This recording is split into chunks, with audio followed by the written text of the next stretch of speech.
Hi, I'm going to read a story to you today about a young architect who was very inspired to make his own designs.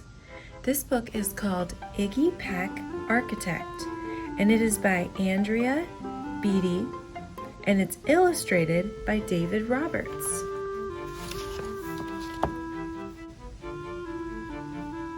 Young Iggy Peck is an architect and has been since he was 2, when he built a great tower in only an hour with nothing but diapers and glue.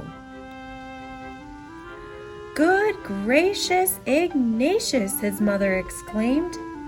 "That's the coolest thing I've ever seen." But her smile faded fast as a light wind blew past, and she realized those diapers weren't clean. "Ignatius, my son, what on earth have you done? That's disgusting and nasty. It stinks."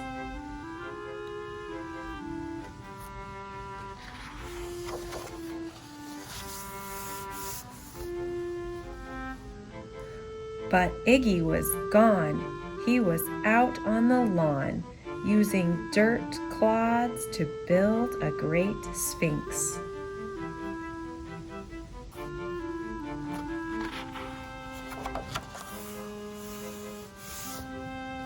When Iggy was 3, his parents could see his unusual passion would stay. He built churches and chapels from peaches and apples, and temples from modeling clay.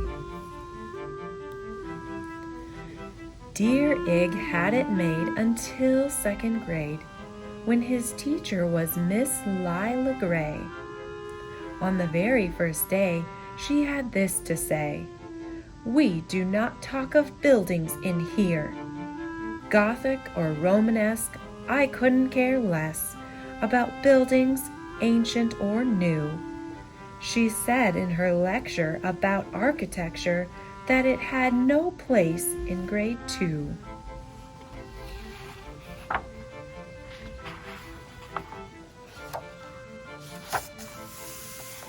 That might seem severe, but she was sincere, for when she was no more than 7, she'd had a great fright at a dizzying height in a building so tall it scraped heaven.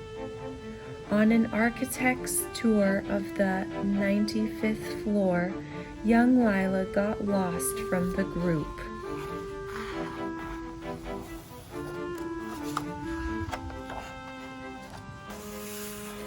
She was found 2 days later in a stuck elevator eating cheese with a French circus troupe. After that day, it's quite safe to say, she thought all building lovers were nuts. As a teacher, she taught that above all, one ought to avoid them. No ifs, ands, or buts.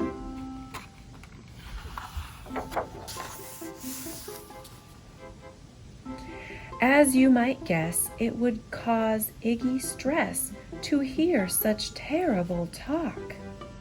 But he didn't hear. He sat in the rear while building a castle of chalk. "You, Iggy Peck, your desk is a wreck. Tear down that castle right now. You will not build in here. Is that perfectly clear? Do you need to see Principal How?"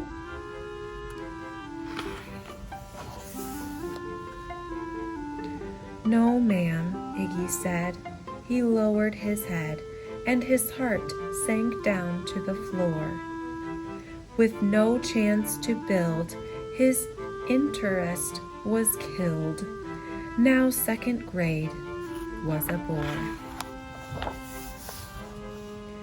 After 12 long days that passed in a haze of reading, writing, and arithmetic, Miss Greer took the class to Blue River Pass for a hike and an old-fashioned picnic.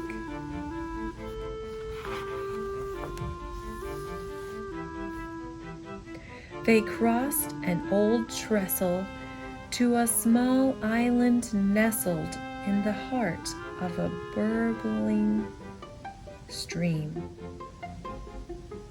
But they no sooner passed than the footbridge collapsed, and Miss Lila Greer started to scream. "We're trapped here! Oh my! Alas! Kids, goodbye!" Her eyeballs rolled back in her head. She dropped to the ground with a vague groaning sound. Luckily fainted, not dead.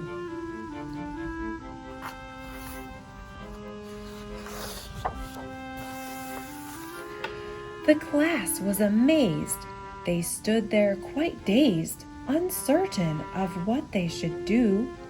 But one bright young man was off hatching a plan, which started with Miss Lila's shoe. Soon each lad and lass there at Blue River Pass was working together as one.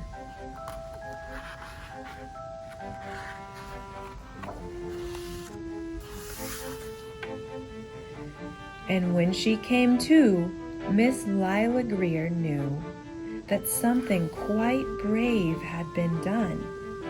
She looked in the air and saw hanging there a structure with cables and branches.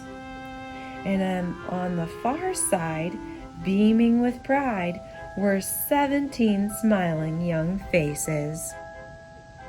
Boots, tree roots, and strings, fruit roll-ups and things, some of which one should not mention, were stretched ridge to ridge in a glorious bridge dangling from shoestring suspension.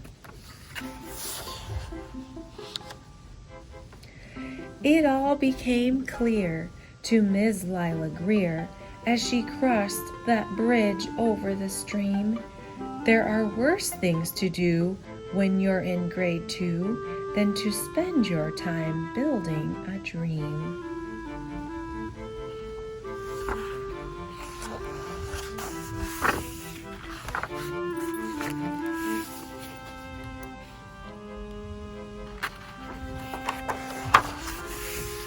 Now every week at Blue River Creek Elementary in 2nd grade, all the school kids can hear, along with Miss Greer, how the world's greatest buildings were made. The weekly guest speaker in t-shirt and sneakers talks of buildings from Rome to Quebec. Of course, he's the guy who builds towers from pie, that brilliant young man, Iggy Peck. The end.